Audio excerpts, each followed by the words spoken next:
चुनाव लड्ने त्यत्रो सक छ भने नि रवि लामिछाने जहाँबाट लड्छन् नि यो व्यवस्था परिवर्तन गरेर लडौँ त। कुन चाहिँ गरिबका मुद्दा छन् राज्यले के गर्यो अरे प्रतिशोध साधो अरे। राज्यले प्रतिशोध त दुर्गा प्रसादलाई साधेको।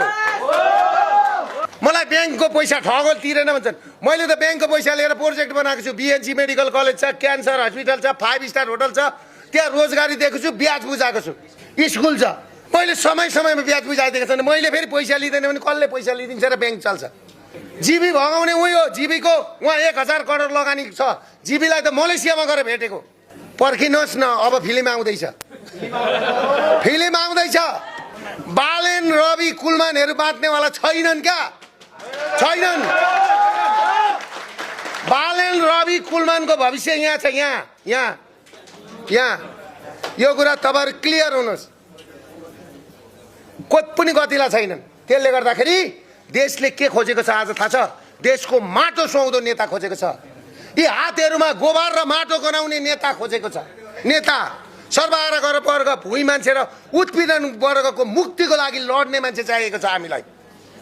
कुरा बुझ्नुभयो के? त्यसले गर्दाखेरि तपाईहरुलाई म एउटा कुरा के भन्छु भने मैले सुशीला कार्कीज्यूलाई पनि भने, उहाँले पनि मलाई भित्र लगेर के भन्नुभयो थाहा छ? म फेरि सत्य बोल्ने मान्छे। लास्ट दिन वार्ताको दिन म भित्र गएको थिएँ नि देवी भाइ, भित्र लगेको थिएँ नि बुढी आमैले। मलाई के भन्नुभयो थाहा छ? बाबु म पनि 2-4 दिनमा म इन्डिया जान्छु, उतैबाट जान्छु। यो वार्ताबाट पार लाग्दैन। तपाईले आन्दोलन गर्नुहोस्। यो ओम अरियाल र यो जगदीश खरेलले बारबारा फाउन्डेसनका रहेछन् अरे।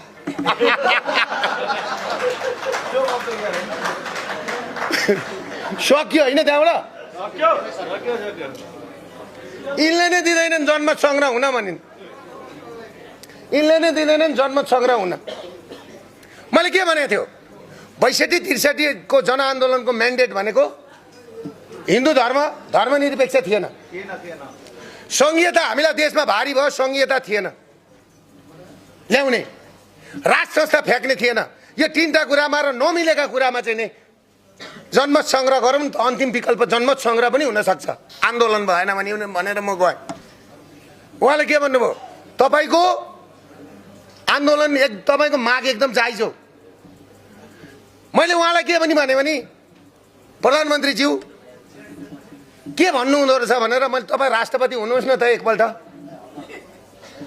होइन हामी सहयोग गर्छौँ भनेर भन्दाखेरि उहाँले के भन्नु? म प्रधानमन्त्री भइसकेँ, प्रधान न्यायाधीश भइसकेँ, मलाई राष्ट्रपति हुनुहुन्छ, नारायण हिटीमा चाहिँ राजै सुहाउँछ भन्नुभयो उहाँले।